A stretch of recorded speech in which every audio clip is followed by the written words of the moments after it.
एक आदमी अपनी पत्नी को मार देता है। पत्नी को मारते देख करके जब बच्चियां आती हैं तो बच्चियों को भी मार देता है।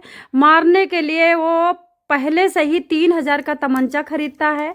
उसके बाद जब पुलिस पकड़ती है तो क्या बताता है कि मेरी बीवी पर्दा नहीं करती थी। क्या मानने वाली ये बात है कि पर्दा ना करने मात्र से कोई किसी को जान ले लेगा, किसी की जान दे देगा? या फिर चलो बच्ची पर्दा, बीवी पर्दा नहीं करती थी ना, बच्ची भी पर्दा नहीं करती थी। क्या बात है, बच्ची तो पर्दा करती होंगी। या फिर बच्ची छोटी थी तो बच्ची को मारने की क्या जरूरत थी? दोस्तों, ये फारूक नाम का आदमी है, कांधला गांव श्यामली का रहने वाला, उत्तर प्रदेश का है।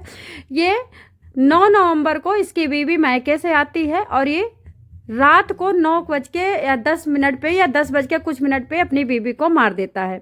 ठीक है। और उसके बाद घर में 7 फीट गहरा गड्ढा था। किसका? गटर का था या कोई टैंकर था, जो भी टैंक था कुछ भी, उसमें बीबी को और बच्ची को दोनों और उसमें फेंक देता है। उसके बाद उसको कैसे गड्ढे को ढकता है ये इसकी पता नहीं। एक गड्ढा भी रात में ही ढक देता है। लेकिन तीनों को अंदर दफनाना फिर गड्ढा ढकना ये आसान काम नहीं है। इसमें कोई और भी मिला होगा, हो सकता है इसकी गर्लफ्रेंड मिली हो। तो दोस्तों आप बताइए, पर्दा नहीं करती थी तो इसने मार दिया। इसका मतलब कि मामला ये समझ में आता है, या तो ये कहीं गर्लफ्रेंड के चक्कर में पड़ा होगा या तो फिर बीबी का कहीं अफेयर रहा होगा। बीबी पर्दा करती तो ये नहीं मारता। इसका मतलब बीबी खासी स्मार्ट भी थी, सुंदर भी थी, क्योंकि वही पुरुष पर्दा करवाते हैं जो पुरुष की बीबी सुंदर होती है। अक्सर हमने देखा या तो बदसूरत होती है तब पर्दा करवाते हैं, या तो खूबसूरत होती है तब पर्दा करवाते हैं। मीडियम में तो कोई नहीं करवाता है। लेकिन ये पर्दा के चक्कर में मार दिया तो इसका मतलब यही है कि बहुत ज़्यादा खूबसूरत भी रही होगी। तो दोस्तों सबसे बड़ी बात यह है कि ये जो फारूक है अपनी बीवी को डेली लड़ाई करता था, डेली झगड़ा करता था, तमंचा खरीद रखा था, मारने का पूरा प्लान था। आमिर नाम का इनका जो ससुर है वो बताता है कि 10 बार हमने पंचायतें बैठाई, 10 बार पंचायतों में भी हमने बेटी को नहीं रखा, क्योंकि समाज का ताना, समाज तुरंत के तुरंत ताने मारने लगता कि बेटी और पोती घर में बैठी है, क्या देख के तुमने शादी किया, कब भेजोगे, दूसरी शादी कर दो, फलाना कर दो, ढिकाना कर दो। यही सोच करके बीबी को मैंने बेटी को भेज दिया। लेकिन ये नहीं पता था कि आदमी इतना क्रूर हो जाएगा, इतना क्रूर हो जाएगा। कहीं ना कहीं गलती तो मेरी ही है। जब 10 बार में बंदा नहीं माना तो क्या हमें बेटी को भेजना चाहिए था? हमें बेटी को कतई नहीं भेजना चाहिए था, लेकिन भेजना पड़ा। तो दोस्तों होता क्या है, 9 दिसंबर को ये रात को लड़ाई करता है। लड़ाई झगड़ा करने के बाद उसके बाद सुबह शांति से उठता है। उठने के बाद पड़ोसी पूछते हैं कि बीबी कहाँ है, बच्चे कहाँ हैं? ये बोलता है मायके में। तो पड़ोसी बोलते हैं मायके से तो बच्चे आ गए थे। तो ये बोलता नहीं, आपको गलतफहमी हुई है, वो मायके गए हैं, इतना कह देते हैं। उसके बाद कहीं से भी किसी प्रकार का कोई 4-5 दिन तक सुराग नहीं मिलता है। तब पड़ोसी जाकर के प्रधान से बताता है। प्रधान जाकर के पुलिस को फ़ोन करता है कि भाई देखो आप मायके पता करो। मायके का नंबर एड्रेस हम लेके आके देते हैं। जब मायके पता किया जाता है तो मायके में ना तो बच्चे था ना तो बेटी थी। जब पुलिस आकर के इसको धर पकड़ती है, जब घर में घुसती है तो इनके घर में एक मोटा डंडा मिलता है, जिस डंडे में खून गाढ़ा लाल कलर का काला हो चुका था, लगा हुआ था। उस डंडे को देख करके पुलिस सख्ते में आ जाती है। इस फारूक नाम के बंदे का कॉलर पकड़ करके पूछती है। कॉलर पकड़ करके थाने ले जाती है। थाने में खूब अच्छी तरह से इनके पीछे वाला लाल करती है। जब पीछे वाला जम के दर्द करता है, जब सांस लेने में दिक्कत होती है, तब फारूक टसकता है, कहता है कि जी साहब मैंने मारा था क्योंकि वो पर्दा नहीं करती थी, हमेशा चुन्नी लहराती हुई रहती थी, हमेशा बिंदी सिंदूर लगाने की कोशिश करती थी और हिजाब नहीं पहनती थी। इस तरह से हमारे पड़ोसी हमें बदनाम करते थे। हमारे पड़ोसी कहते थे कि तुम्हारी तो बीबी सनातनी हो चुकी है। इस वजह से हमने उसको डांटा, हमारी लड़ाई हुई, हमें खुंदक आया, हमने गोली मार दी। गोली का पूछा गया, तमंचा 3,000 का खरीदा था। उसके बाद पुलिस पूछती है कि तुमने बेटियों को क्यों मार दिया? तो बोलता है कि बेटी, जब मेरी बीवी चिल्ला रही थी तब मेरी बेटी मेरे पास आई चीखते हुए।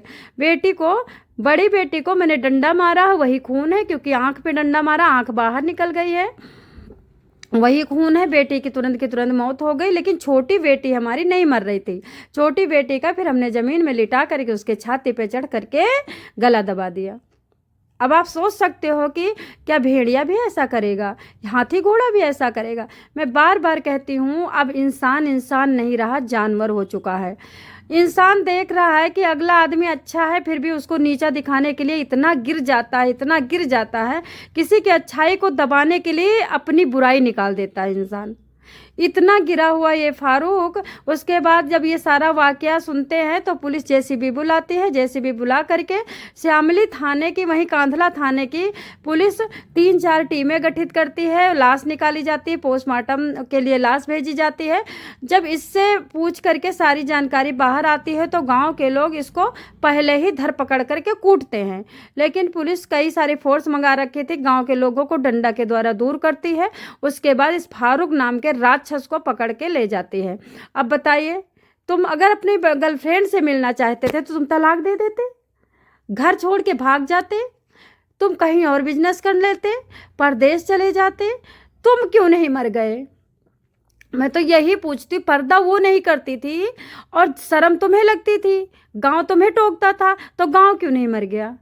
उस बेचारी को, चलो ठीक हो, पर्दा नहीं करती थी तो मरने की अधिकारी थी, क्योंकि पहले भी सती होती आई हैं औरतें, पहले भी औरतों की दुर्दशा हुई है, पहले भी औरतें बहुत सौतने झेली हैं, पहले भी औरतें जिंदा दफना दी गई हैं। लेकिन ये मैं पूछ रही हूँ तुमसे कि तुम तो अब क्या तुम सुख पालोगे? अब तुम मौज कर लोगे? अब तुम ऐश कर लोगे? अब बनाओ खाओ? नहीं बना खा सकते ना, क्योंकि अब जेल की तुम चक्की पीसोगे ना। तुमने दिमाग से काम किया होता तो आज तुम भी सुखी रहते, बच्चे भी सुखी रहते। हम तो कहते उन बच्चियों ने क्या पाया क्या खोया, बताइए कितना दर्द बच्चियों ने पाया है। जिस लड़की को बोलते हैं लड़की निकाली गई है, फूली हुई लड़की थी, 9 तारीख के रात के 10 बजे की लड़की मरी हुई थी, उसमें से निकाली गई है 13 तारीख को। 13 तारीख को लड़की को निकाल करके, 13 तारीख को नहीं, लड़की निकाली गई है 15 तारीख को, लास्ट तारीख 15 तारीख को निकाली गई है। उसके बाद उस लड़की की आँख लटकी हुई थी, थोड़ा मांस में जुड़ी हुई थी, फूली हुई आँख बाहर को लटकी पड़ी थी। इतना तेज कौन मारता है यार, कि पूरा नक्शा बिगाड़ देता है। अरे मारना ही था तो गोली उसे भी धड़का देते। तो दोस्तों, इस तरह का ये राक्षस मतलब बनता तो धर्मात्मा बड़ा पर्दे वाला, लेकिन खा गया बीबी को। धर्मात्मा लोग ही हमने देखा है बीबी को खाते हैं। वैसे दोस्तों, आप लोगों का क्या कहना है इन सब चीज़ों पे? बीबी का अफेयर रहा होगा या पति का रहा होगा? आपका क्या कहना है? आप ज़रूर कमेंट करें।